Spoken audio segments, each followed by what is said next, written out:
Hi, all. You're tuning in to Art of Citizenry Podcast. I'm your host, Manpreet Kaur Kalra.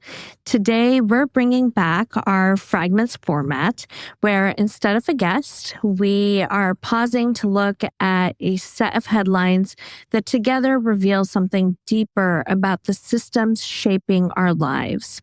I'm joined by our show's producer, Aly Honoré. Hi, happy to be here again. And just a quick note for our listeners, we are recording this conversation on September 18th. Yeah, so you've been tracking a cluster of stories. Where do you want to begin? Let's begin with Trump's new $15 billion defamation lawsuit against the New York Times. It reads less like a legal filing and more like a campaign ad, praising him as an entrepreneur and entertainer while attacking reporting that exposed tax fraud and even citing John Kelly's warning that Trump fit the definition of a fascist, which, by the definition used, was factually accurate. And the important piece here is that public figures almost never win defamation cases. The point isn't a victory in court, it's intimidation. These lawsuits create a chilling effect, draining resources, discouraging investigations, and sending a signal that anyone scrutinizing those in power, maybe even sitting presidents or corporations, are at risk of retaliation. So that erosion of press freedom is central to how authoritarianism consolidates power. And I mean, we talked about this a bit during our last Fragments episode, right? Like how the press functions as the fourth estate, which refers to the press as a societal force that holds power to account, particularly governments, corporations, and other institutions. Quick note, this case was dismissed on September 19th, the day after we recorded this episode. The judge stated that the president's 85-page complaint was unnecessarily lengthy, digressive, and failed to contain a short and plain statement of the claim. Independent journalism is often the first checkpoint against state overreach, corruption, and disinformation. So when that space for scrutiny is narrowed, whether it's through censorship, intimidation, or the co-opting of media outlets, the public's access to truth is replaced with narratives very carefully engineered to reinforce the power of an authoritarian regime. So I think that one of the things that I want us to take away from this story is really that by silencing dissenting voices, governments can really just effectively rewrite history, obscure abuses, and criminalize opposition. And without independent reporting, corruption just flourishes unchecked. Without diverse perspectives, debate shrinks to state-approved talking points. Over time, this is not only weakening democratic institutions, but also reshaping our public consciousness. All of this is a prerequisite for consolidating and maintaining power. We have seen this throughout world history. The same playbook, rinsed and repeated. Right. And from journalism to entertainment, Disney-owned ABC just pulled Jimmy Kimmel Live indefinitely after his monologue that touched on Charlie Kirk. And what's striking is the FCC chair openly floated ABC's broadcast license being at risk. Update, Jimmy Kimmel Live was actually reinstated on September 22nd by the network, less than a week after it was pulled. The public largely assumes this was due to the $4 billion drop in Disney stock, as a movement to boycott all Disney products from streaming to parks to cruises caught rapid momentum. And what's striking is the FCC chair openly floated ABC's broadcast license being at risk, which I believe qualifies as job owning, which is when state actors use threats to inappropriately compel private action. Which is truly extraordinary. Regulators leveraging license threats over a late night monologue. We're watching censorship become totally normalized before our very eyes. It also happens when news media ownership is consolidated. In the case of Jimmy Kimmel, we saw corporate and political pressures collide behind closed doors. That's the danger of consolidation. When the media is consolidated, centralized, and owned by a handful of people, it becomes easier for authoritarian governments to control. They can pull the plug whenever they want. It's less about public interest in free speech and more about protecting corporate or political agendas, including financial incentives. As you know, Colbert's show was recently canceled after he criticized the Paramount Skydance merger. Satire has historically been one of the few spaces where critique of power could actually breathe. And now those spaces are being shuttered, and with them, a vital channel of democratic discourse. What's most chilling to me here is that the commentary was largely actually about the Trump administration and not Kirk. I mean, if you watch the monologue, Kimmel mentions his death briefly and then quickly pivots. Not soon after, on his way back from the UK, Trump told reporters aboard Air Force One that regulators should consider revoking the licenses of broadcasters that air negative coverage or commentary of him. Yeah, and I think that really what we're seeing is this environment being created that emboldens censorship, right? Like censorship, it ripples and it's appearing in all these spaces. Just earlier this week, the vice president openly endorsed mass doxing efforts, encouraging supporters to call out and report individuals not appropriately mourning Kirk to their employers, right? So I think that this is something that we have to keep an eye out, where when the administration, like people who hold significant power, are going out and starting to encourage average citizens to report anything that's being said. I mean, this is a scary environment, and we're really witnessing a dangerous conflation of personal and professional spheres, right? Opinions expressed in private spaces, whether shared in conversations or posted from personal accounts on personal devices entirely outside of work networks, are increasingly being policed as if they were matters of public or institutional concern. This blurring of boundaries amounts to a direct infringement on freedom of speech. Once again, the banner of national security is being weaponized to silence dissent, with the administration citing an alleged coordinated left-wing terror campaign to justify curtailing fundamental rights. And the result is a chilling precedent, the criminalization of ordinary expression under this guise of protecting the state. Not to forget that after Colbert's show was canceled, Trump openly flaunted how Kimmel is next, and even went on to say that he, quote, hears they will be going. So, in this past week, individuals across industries, including the last remaining Black full-time opinion columnist for Washington Post, Karen Attiah, was fired for a Blue Sky post against political and gun violence, along with racial double standards. WAPO accused her of gross misconduct. I mean, we need to start paying attention. This is happening across the board. I mean, it's not just public figures, it's average people in their workplaces are being doxed, right? And so it's really scary to see that this is picking up momentum. This kind of censorship is picking up momentum and really starting to shape our public discourse in a way that is both frightening, but also not new, right? Like none of this is new. We've been here before. The 1950s campaign to root out alleged communists referred to as McCarthyism led to false allegations and career harm.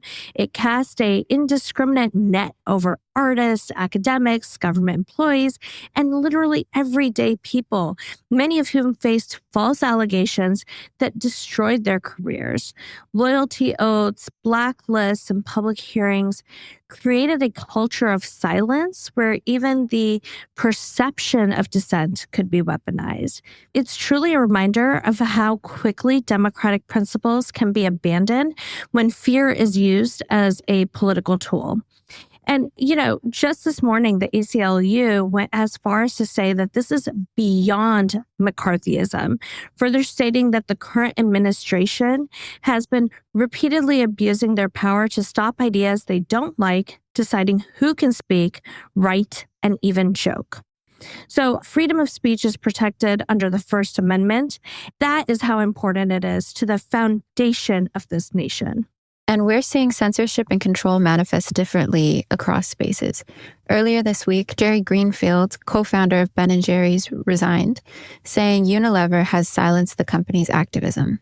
Yeah, so Ben & Jerry's was acquired by Unilever in 2000. So it hasn't been independent for a very long time. In a public statement posted just earlier this week on behalf of Jerry by his co-founder, Ben Cohen, Jerry mentions that the ice cream company has been sidelined for fear of upsetting those in power by their parent company, Unilever. Jerry goes on to mention that this is happening at a time when our country's current administration is attacking civil rights, voting rights, the rights of immigrants, women, and the LGBTQ community. Jerry has been a staunch humanitarian throughout the brand's life, so this doesn't feel like a graceful exit. It feels like pressure and coercion from a parent company that disagrees with the fabric this brand was made of. That matters because Ben & Jerry's built its identity around more than ice cream. It was about using business as a platform for justice. When even that legacy is pushed out, it reveals how overt and overpowering corporate censorship has become, right? It tells us values are tolerated only until they inconvenience shareholders or state interests. Surprise, surprise, right? Like that narrowing of space for activism is deeply political, even when it hides behind corporate governance. For years, Ben & Jerry's co-founders, Ben Cohen and Jerry Greenfield, have been at odds with Unilever over how much independence the ice cream brand should really have, especially when it comes to taking public stances on political and social issues, from marriage equality to the genocide in Gaza to DEI. Yeah, and this tension really comes from the original terms of purchase between Ben & Jerry's and Unilever, which created this independent board responsible for preserving the company's social mission. Effectively, the merger gave Ben & Jerry's independent board control over the company's political and social messaging, while Unilever retained authority over day-to-day operations. It's an uneasy balance at the best of times, but especially fought right now when those in power are actively undermining fundamental rights and using retaliation as a tool to silence and really enforce compliance. Unilever is set to demerge its ice cream business under Magnum Ice Cream Company later this year, with Unilever remaining a shareholder and much of Magnum's leadership remaining the same people who have been actively silencing Ben & Jerry's mission. So Ben & Jerry have been promoting a free Ben & Jerry's campaign in an effort to make the company independent again, in hopes that this would allow the company to go back to its roots. Yeah, and I think the story is particularly telling because it illustrates a defining feature of autocracies, right? Governments and their agencies wield regulatory power not only to enforce laws, but to shape corporate behavior itself. Corporations by design are bound by fiduciary duties to their shareholders. Executives are legally obligated to protect profitability and ensure the company's financial survival. That's really honestly all it comes down to is profit. This is why it becomes increasingly concerning when authoritarian administrations signal, whether it's through regulations, selective enforcement, or veiled threats, that certain political stances or social alignments will be punished. Like standing on principle risks investigations, contract losses, or targeted restrictions that can devastate a company's bottom line. And as a result, we see executives often then conclude that the safest course of action is compliance, right? And ultimately, the fiduciary duty to maximize returns is weaponized by the state, turning corporations into enforcers of political orthodoxy.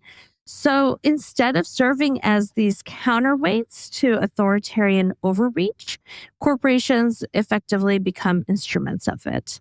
Absolutely. Taken together, the Times lawsuit, Kimmel's suspension, Jerry's departure, they might look unrelated, but they're all examples of speaking out being met with punishment or coercion. Exactly. Different levers of power, from lawmakers and regulators to the judiciary to corporations and even the press, they're all working in a concert effort to silence critique. In theory, these institutions should check each other. In practice, they're just reinforcing each other. And that convergence really shrinks democratic spaces in ways we just cannot ignore. The death of Charlie Kirk has been the center of a number of different headlines in the past weeks. It became this spectacle weaponized for political points. Yeah. And I mean, that weaponization tells us something, right? Violence against a high-profile figure becomes an instant national crisis. Institutions rush to frame it, regulate speech around it, and unfortunately leverage it for broader political gain. Contrasting that with the recent lynching in Mississippi of a young Black student at Delta State University, Trey Reed, who was found hanging from a tree on campus, that story barely made it beyond local coverage. Virtual silence from popular news media until just recently. I do want to call out the caption of a post by the NAACP, which says, "While initial reports offered no evidence of foul play, you'd have to excuse our skepticism amidst growing racially motivated violence targeted at our communities across the nation." Yeah. This erasure of racial violence has a long history in the U.S., as we both know, right? It reflects a hierarchy of whose lives are assigned importance in the eyes of the public. Black suffering really does get minimized, contained, or ignored, while violence against white individuals, particularly those with power, gets amplified into a cultural flashpoint. That disparity doesn't just distort our national conversation. It's a gross objectification of the human body when deaths are deemed worthy of note or politically useful or disposable. Right. Some tragedies are overexposed and others are erased. Exactly. And that rationing functions as another form of censorship, right? It's not just about what gets pulled off air like Kimmel. It's also about what never makes it on air in the first place. Media amplification and media silence both shape our collective reality. Together, they sustain a system where violence against Black and Brown communities is normalized through invisibility. And I think that it's important to note here that when grief and outrage are selectively distributed, dissent itself gets structured, right? Whose suffering counts, whose doesn't, and whose story gets erased altogether. And this is not incidental. It is completely strategic, right? We're only 9 months into this Trump presidency, and Project 2025 is nearly halfway complete. It's safe to say that the administration's relationship to news, media, the Supreme Court, and entertainment is literally coloring the pathway to completion. Right. Well, controlling the press is critical to authoritarianism. Speaking of, moving along, the last piece I wanted to cover today, this narrowing of democratic space isn't just rhetorical, it's being enforced physically. The Trump administration is now deploying federal forces and the National Guard into U.S. cities under the banner of crime control. We're seeing troops patrolling streets, checkpoints set up in neighborhoods, and different federal law enforcement agencies suddenly being told to work together to impose force and surveillance on diverse neighborhoods, predominantly Black and Brown neighborhoods, as you can imagine.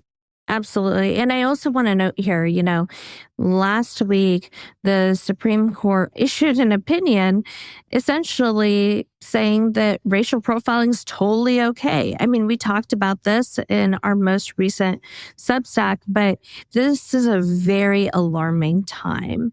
And that's where, honestly, all of this ties together. Media censorship and erasure set the stage, but militarization, as you put it, makes it really tangible. And when the state can place boots on the street to reinforce silence, dissent isn't just discouraged, it's effectively criminalized. Historically, we've seen this pattern globally: shrinking press freedom, selective visibility of violence, followed by increased militarization to enforce compliance. It's a playbook. It is literally a playbook, and we are seeing every single piece of that playbook play out, right? And what makes it chilling here is that it unfolds not at the margins of democracy, but at its supposed core. Right. And when we think about the current news cycle alongside the harms happening on the ground, such as the lynching in Mississippi, it almost feels like the militarization is the missing piece. Like the state is saying, we'll decide which tragedies warrant protection, and for everyone else, surveillance and force. Exactly. And that's why it's important not to silo these stories, right? The New York Times lawsuit, Kimmel being pulled, Jerry Greenfield's exit, Trey Reed's death, and now troops deployed, right? These are not disconnected events. They're different branches of the same tree. And what emerges is this ecosystem of control: voices silenced through lawsuits, narratives erased through selective coverage, and public space militarized to cement that erasure. Together, they show a contracting of democracy. Yeah, honestly, connecting these dots makes the landscape look darker than when we just see the headlines on their own. Here's the thing, right? Naming these patterns is the first step in disrupting them. Once you see the playbook, you can start pushing back. That can look like supporting independent media so that stories can't easily be buried. It can also look like showing up for grassroots racial justice organizations, amplifying the voices that mainstream outlets erase. It can also look like protecting solidarity within the working class, whether it's in your workplace or in your commerce. Even small acts of refusal really matter, especially right now. And so choosing thoughtfully the voices we amplify, the stories that we center, I think that is so critical at this time. And these are all the tools that we have available to us for resistance. Right. And understanding also that not everyone has the privilege that even you and I do. You know, we're often reminded of the people that are organizing, defending the truth, and defending people who can't defend themselves. And that should give us hope, if nothing else. Absolutely. So while today's Fragments episode is quite sobering, there's also a reminder of why we can't afford to disengage, right? These systems thrive on silence, and silence is one thing we can still refuse.